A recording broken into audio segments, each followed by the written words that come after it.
Shalom saudaraku yang dikasihi oleh Tuhan. Sukacita di dalam Tuhan tetap menyertai hidup kita. Sehingga kita masih punya keinginan, kita masih punya kerinduan untuk mendengarkan firman Tuhan. Oleh karena itu sebelum kita mendengarkan firman-Nya, mari kita berdoa, kita mohon kekuatan, hikmat yang datangnya dari Tuhan untuk mengajari kita. Kita berdoa. Kami datang ke hadirat-Mu ya Tuhan, dengan segala rasa syukur, puji-pujian, dan ucapan terima kasih kami kepadamu. Karena kami sadar bahwa pada saat ini, Tuhan sudah memanggil kami untuk mendengarkan firman-Mu. Kami mohon dengan rasa penuh harap, kiranya Tuhan berkenan memberkati kami. Roh Kudus Tuhan mengajari kami, sehingga kami mampu untuk mendengar dan memahami firman ini. Di dalam nama Yesus kami berdoa. Amin. Saudaraku yang dikasihi oleh Tuhan, firman-Nya yang kita dengarkan hari ini terambil dari kitab 1 Raja-Raja 21 ayat 7, demikian bunyinya. Kata Isabel istrinya kepadanya, "Bukankah engkau sekarang yang memegang kuasa raja atas Israel? Bangunlah, makanlah, dan biarlah hatimu gembira. Aku akan memberikan kepadamu kebun anggur Nabot, orang Yezreel itu." Saudaraku yang dikasihi oleh Tuhan, di dalam kehidupan kita, tentu sering sekali mata kita memandang, ketika hati kita berkata-kata sesudah mata kita memandang, sering ada keinginan supaya apa yang kita pandang itu menjadi milik kita, menjadi kepunyaan kita. Dalam hal ini, apa yang perlu kita pikirkan, kita lakukan untuk memenuhi keinginan itu? Mari kita belajar dari pengalaman Isabel, istri Raja Ahab. Raja Ahab punya keinginan yang pertama adalah memiliki kebun anggur Nabot yang dekat dengan istananya. Sebenarnya di samping kebun anggur itu ada kebun sayurnya, tapi dia punya keinginan yang lebih dari apa yang dia miliki. Sehingga yang dia pikirkan, jikalau seandainya kebun sayurnya diperlebar dengan membeli atau mendapatkan kebun anggur Nabot yang dekat dengan kebun sayurnya, yang dia bayangkan luar biasa indahnya dan begitu menyenangkan hatinya. Tapi ternyata harapan itu sirna ketika Nabot tidak memberikan kebun itu, yang membuat dia frustrasi dan stres. Kemudian datang Isabel, istrinya, dan mengatakan kepadanya, "Jangan bersedih hati, makanlah, bersukacitalah. Aku akan memberikan, engkau akan mendapatkan kebun anggur Nabot anak Yezreel itu." Itulah yang disampaikan oleh Isabel kepadanya. Apa arti perkataan ini? Yang pertama, artinya bahwa Isabel lebih mementingkan keinginan Raja Ahab. Dia lebih mengutamakan keinginannya dibandingkan dengan apa yang dikatakan, apa yang dirasakan, apa kepentingan Nabot sebagai pemilik kebun itu. Yang kedua, melalui apa yang dia katakan ini, berarti dia sudah memaksakan kehendaknya kepada Nabot supaya benar-benar kebun itu menjadi miliknya. Dan yang ketiga, melalui apa yang dikatakannya ini, bahwa dia sudah memikirkan apa yang bisa dia kerjakan untuk mendapatkan kebun ini. Saudaraku yang dikasihi oleh Tuhan, apakah ini benar? Apakah ini memang yang dilakukan? Apakah ini memang yang difikirkan? Apakah ini memang yang direncanakan oleh Tuhan dalam hidup kita? Apakah ketika keinginan di hati kita?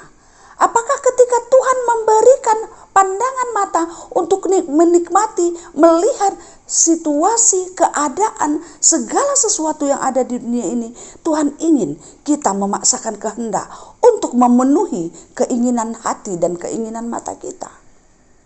Saudaraku yang dikasihi oleh Tuhan, untuk mendapatkan sesuatu di dalam hidup ini, banyak hal yang harus kita pertimbangkan, banyak hal yang harus kita pikirkan untuk mendapatkannya. Yang pertama, jangan pernah menyakiti orang lain untuk memenuhi keinginan kita. Jangan pernah menyiksa orang lain, jangan pernah merugikan orang lain untuk mendapatkan keinginan kita. Yang kedua, jangan pernah mereka-reka kejahatan untuk mendapatkan keinginan kita. Demi memenuhi keinginan, jangan pernah mereka-reka kejahatan. Dan yang ketiga, jangan pernah mengutamakan kebahagiaan kita dibandingkan dengan kebahagiaan orang lain. Dan kita harus tahu di mana posisi kita, siapa kita untuk memenuhi keinginan kita. Kita harus sadar. Dan oleh karena itu, dengan aturan-aturan yang ada di dalam hati kita sesuai dengan apa yang dilakukan oleh Izebel ini yang sungguh-sungguh tidak benar, boleh terhindar dari hidup kita. Karena kita harus sadar, apapun yang kita punya, kehidupan ini tentu dalam segala keinginan yang puncaknya adalah kepuasan, itu semua punya batas. Mungkin sekarang kita merasa, wah luar biasa, kita mendapatkan apa yang kita inginkan. Tapi kepuasan itu percayalah, hanya sesaat. Kepuasan itu hanya berada dalam hati kita dalam waktu sebentar. Sesudah itu kita akan punya keinginan yang lain. Dan apa yang sudah kita punya tadi, kita anggap biasa-biasa saja. Oleh karena itu, jangan lakukan kejahatan untuk mendapatkan keinginan kita. Tapi biarlah setiap apapun yang kita inginkan melalui pandangan mata kita dan keinginan hati kita, kita serahkan kepada Tuhan. Dan kita berjuang dalam kehendak Tuhan, sesuai dengan apa yang diinginkan oleh Tuhan untuk mendapatkannya. Karena kita diajak untuk boleh menahan diri, untuk boleh mawas diri, untuk boleh memahami dan melakukan kehendak Tuhan dalam memenuhi keinginan kita. Sehingga hidup kita tetap benar di hadapan Tuhan. Percayalah bahwa Tuhan mengasihi kita. Tuhan yang memberikan yang terbaik dalam hidup kita. Demikianlah firman ini kita sampaikan. Semoga firman yang kita dengarkan hari ini sungguh-sungguh boleh menjadi pegangan kita terlebih-lebih dalam masa pandemi COVID-19 ini yang tentunya banyak kita yang mendapatkan kesusahan. Tapi mata kita tidak pernah berhenti memandang. Kita belajar menahan diri dari setiap keinginan kita. Tuhan memberkati. Kita berdoa. Terima kasih ya Tuhan untuk firman yang sudah kami dengarkan pada saat ini. Terima kasih karena kami diingatkan untuk boleh mengontrol, untuk boleh mengendalikan keinginan kami yang berasal dari tatapan mata kami.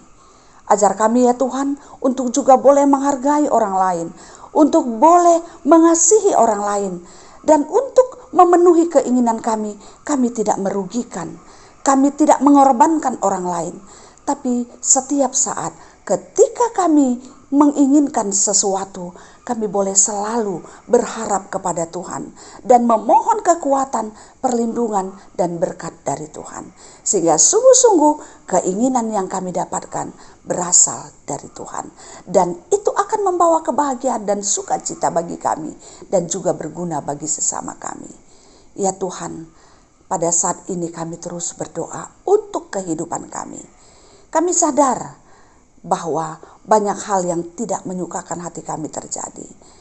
Akibat berbagai macam persoalan hidup ini, sering kami tidak merasa nyaman dalam hidup kami. Sehingga kami mudah emosi, sehingga kami terkadang mudah untuk berkata-kata yang tidak menyenangkan hati sesama dan juga Tuhan. Oleh karena itu yang pada saat ini kami mohon, nyamankanlah hati kami, tenangkanlah jiwa kami, tabahkanlah hati kami di dalam menghadapi segala sesuatu yang tidak menyukakan hati kami. Dan ajar kami untuk terus berharap kepada Tuhan. Dan kami juga berdoa untuk semua orang yang pada saat ini merasakan sakit penyakit dalam dirinya, yang tentunya mempengaruhi hatinya. Tuhan kami mohon, sentuh hatinya, sentuh tubuhnya, sembuhkan dia, jauhkan penyakit di dalam dirinya. Sehingga melalui sentuhan Tuhan, penyakit bisa disembuhkan. Hatinya juga bisa mendapatkan kenyamanan dan sukacita yang datangnya dari Tuhan. Ya Tuhan, kami mohon, biarlah setiap orang yang merasakan sakit pada saat ini, yang dalam proses penyembuhan juga, Tuhan berkenan untuk memberikan kesehatan yang sempurna bagi mereka. Dan juga kami berdoa pada saat ini ya Tuhan, untuk kehidupan setiap orang yang mengalami pergumulan berat. Tuhan membantu mereka, Tuhan menolong mereka, sehingga bantuan Tuhan, pertolongan Tuhan membuat mereka semakin mampu mendapatkan kebijaksanaan untuk menghadapi persoalan yang mereka alami.